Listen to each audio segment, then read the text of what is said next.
সব শ্রেণী পেশার মানুষ আন্দোলন করে এই স্বৈরাচার হাসিনার পতন ঘটাইছে। রহমান যাকে আমাদের প্রতীক দিবেন, দানের শীষ দিবেন, আমরা তাদের সাথে থাকবো, এটা আমাদের স্পষ্ট কথা। সৈয়দ আহমদ, আজকে আমরা এসেছি নবগঠিত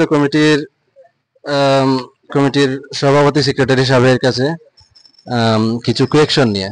তো আমাদের CN24 এর পক্ষ থেকে প্রথম কোয়েকশনটা সেক্রেটারি সাহেবের কাছে, যে বিগত 15 বছরের যে ওনাদের আন্দোলন সংগ্রাম ছিল, সেই আন্দোলন সংগ্রামের প্রেক্ষিতে দল ওনাদেরকে যে পদ দিয়েছে, যে মূল্যায়ন করেছে, সেই প্রেক্ষিতে ওনাদের যে বিগত আন্দোলন সংগ্রামের প্রেক্ষাপট বা বিভিন্ন সময়ে যে আন্দোলন সংগ্রামগুলো করেছিলেন সেই বিষয়ে কিছু বলার জন্য আমি জনাব সেক্রেটারি সাহেবের কাছে বিনীত অনুরোধ করছি। বিসমিল্লাহির রহমানির রহিম। আমি সর্বপ্রথম মহান পাক রব্বুল আলামিনের কাছে শুকরিয়া আদায় করছি, যে আল্লাহ 18,000 মখলুকাতকে সৃষ্টি করেছেন।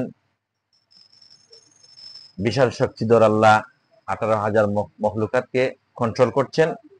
সেই সত্তার দরবারে আমি লাখো কোটি শুকরিয়া আদায় করছি।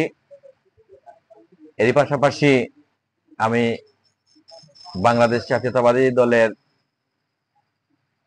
প্রতিষ্ঠাতা সভাপতি, মহান স্বাধীনতার ঘোষক, বহুদলীয় গণতন্ত্রের রূপকার শহীদ প্রেসিডেন্ট জিয়াউর রহমানের রুহের মাগফিরাত কামনা করছি এবং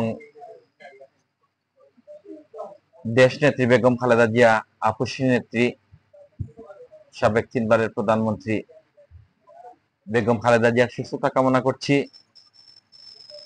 আগামী বাংলার রূপকার, বাংলার হাল যিনি ধরবেন, তারুণ্যের অহংকার জনাব তারেক রহমানের সুস্থতা কামনা করে আমি আমার বক্তব্য আরম্ভ করছি।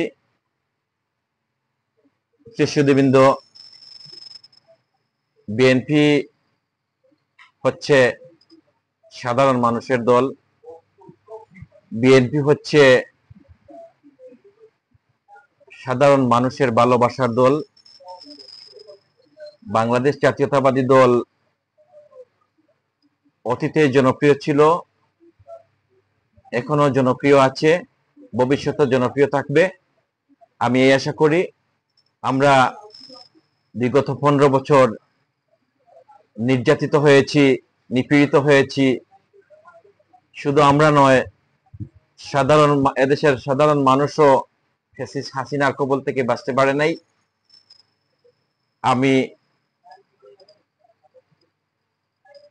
আমরা এই আন্দোলন থেকে 15 বছর যাবৎ আন্দোলন করে আসছি। এই আন্দোলন এই মাঠ থেকে সরে নাই বিদায় ফ্যাসিস্ট হাসিনা পালাতে বাধ্য হয়েছে। এদেশের মানুষ 4 তারিখে, অগাস্টের 4 তারিখে আমাদের এইগুলা খুঁজছে 60টি লাশ এই ফ্যাসিস্ট হাসিনার পুলিশ বাহিনী, ছাত্রলীগের দালালরা গুলি করে হত্যা করেছে নির্দ্বিধায়। আমি এর তীব্র নিন্দা জানাচ্ছি। আমি সেই সব শহীদদের রুহের মাগফিরাত কামনা করছি। বাংলাদেশের মানুষ তথা বিএনপি সহ বিভিন্ন দলের মানুষ, আলিম উলামা এই হাসিনার আমলে নির্যাতিত হয়েছে।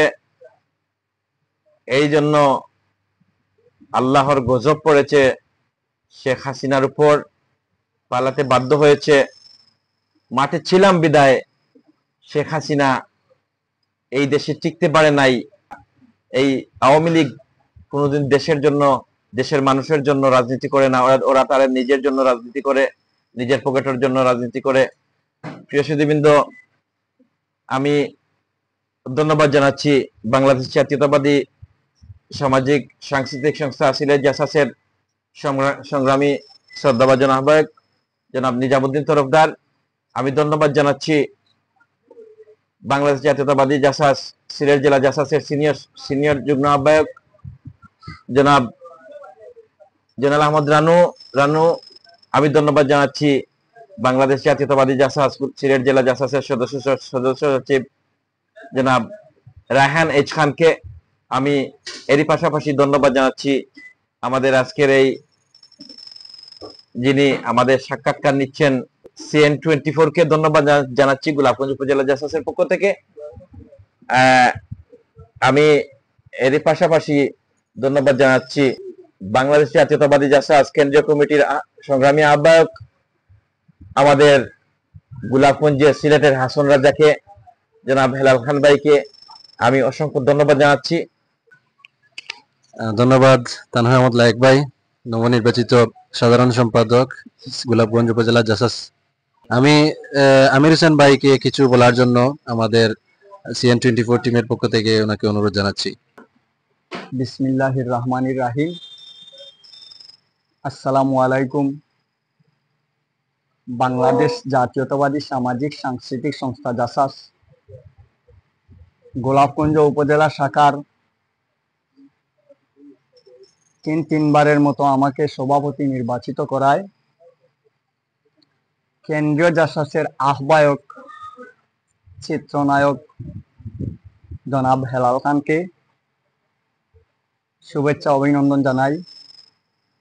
সেই সাথে কেন্দ্রীয় জাসাসের সদস্য সচিব জাকির হোসেন রুকন, সিলেট জেলা জাসাসের সংগ্রামী সফল আহ্বায়ক জনাব নিজামুদ্দিন তরফদার, সিনিয়র যুগ্ম আহ্বায়ক জনাব জয়নাল আহমদ দানু, সদস্য সচিব জনাব রায়হান এইচ খানকে শুভেচ্ছা ও অভিনন্দন জানাই আমাকে তৃতীয়বারের মতো সভাপতি নির্বাচিত করায়। আমার লাইভ যারা দেখেছেন দেশ এবং প্রবাসে থাকা সবাইকে শুভেচ্ছা ও অভিনন্দন জানাই। আমি তৃতীয়বারের মতো সভাপতি নির্বাচিত হওয়ায় নিজেকে ধন্য ও গর্বিত মনে করছি। ধন্যবাদ আমির হোসেন ভাইকে আপনার স্বাগত বক্তব্য দেওয়ার জন্য।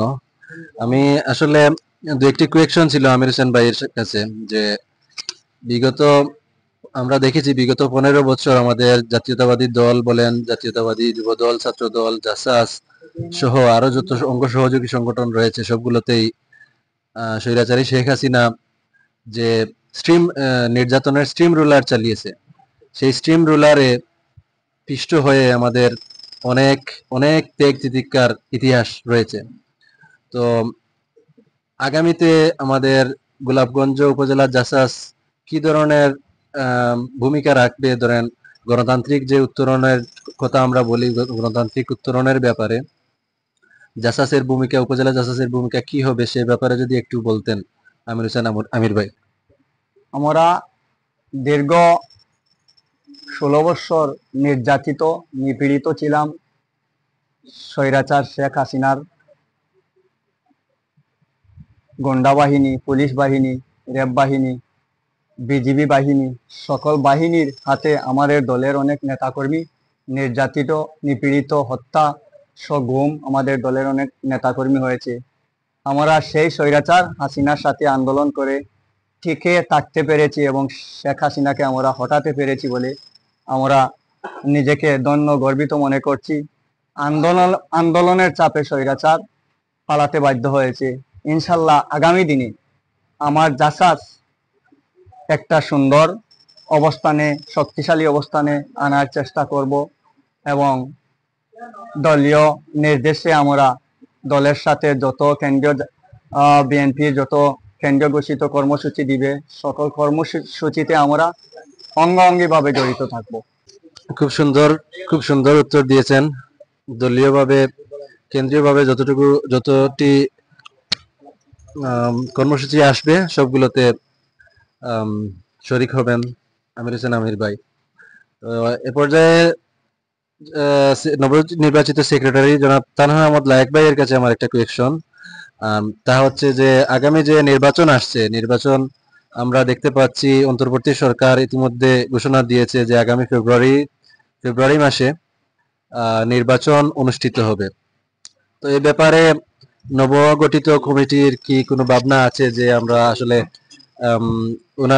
আপনারা কি প্রতীকের সাথে কাজ করবেন বা কতটুকু কাজ করবেন এই ব্যাপারে যদি একটু বলতেন তানহা আহমদ লায়েক ভাই। ধন্যবাদ। আসলে আমরা গোলাপগঞ্জ বিয়ানীবাজারের মানুষ, গোলাপগঞ্জের মানুষ। আমাদের আসন 6 নম্বর আসন গোলাপগঞ্জ বিয়ানীবাজার, 2টা থানা মিলে। এখানে প্রায় 1 ডজন প্রার্থী আছেন। আমাদের সাব কথা, আমরা গোলাপগঞ্জ উপজেলা জাসাস, আমরা বেগম খালেদা জিয়া এবং তারেক রহমান যাকে আমাদের প্রতীক দিবেন, দানের শীষ দিবেন, আমরা তাদের সাথে থাকবো, এটা আমাদের স্পষ্ট কথা। আর আমরা জাসাস হচ্ছে সামাজিক একটি সংগঠন। আমরা সামাজিকভাবে সমাজের কাজ করে যাব ইনশাল্লাহ। আমাদের আশা আছে আমরা এমন কিছু ভালো কাজ করব যাতে আমাদের এই ভালো কাজ দেখে বাংলাদেশ জাতীয়তাবাদী দলকে আরো মানুষের ভালোবাসার দিকে এগিয়ে নিয়ে যাব, এটা আমরা আশা করি। এই চেষ্টা আমরা করব। আর পরিশেষে আমি এইটুকুই আমাদের লিডারকে বলতে চাই, আমরা ভালো একজন মানুষ আশা করি। সিলেট ছয়ে ইনশাআল্লাহ ভালো একজন মানুষ আসলে আমাদের ভালো রেজাল্ট হবে। মাঠের মানুষ আসলে মাঠের মানুষ দিলে আরো ভালো হয়। যিনি দীর্ঘদিন আমাদের এলাকায় পরিচিত বা কাজ করেছেন, এরকম একজন মানুষ দিলে আমাদের ভালো হবে। হ্যাঁ, আর আমি গোলাপগঞ্জ এবং বিয়ানীবাজারবাসীকে দোয়া এবং ভালোবাসা দিচ্ছি গোলাপগঞ্জ উপজেলা জাসাসের পক্ষ থেকে। আর আমার ছোট ভাই হাদিকে অসংখ্য ধন্যবাদ। আজকে হাদি আমাদেরকে সময় দিয়েছেন, আমি ধন্যবাদ জানাচ্ছি। গোলাপগঞ্জ পৌর ছাত্র দলের ভারপ্রাপ্ত আহ্বায়ক ছোট ভাই সুয়েদকে আমাদের সাথে মিলার জন্য আমি ধন্যবাদ জানাচ্ছি। আমার বড় ভাই জিল ভাইকে, উনি হচ্ছেন বাদেশ্বর ইউনিয়ন বিএনপির কৃষি বিষয়ক সম্পাদক।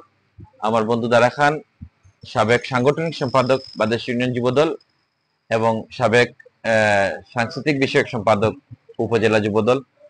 আমাদের সময় দেওয়ার জন্য ধন্যবাদ জানাচ্ছি। আমি ধন্যবাদ জানাচ্ছি আমাদের নব গঠিত কমিটির সাধারণ সম্পাদক বাদল ভাইকে। আমি বাংলাদেশের সকল মানুষের সুস্বাস্থ্য কামনা করে আমি আমার বক্তব্য শেষ করছি। আসসালামু আলাইকুম রহমতুল্লাহ। খুব সুন্দর বক্তব্য দিয়েছেন তানহা আহমদ লায়েক ভাই, নবনির্বাচিত সাধারণ সম্পাদক।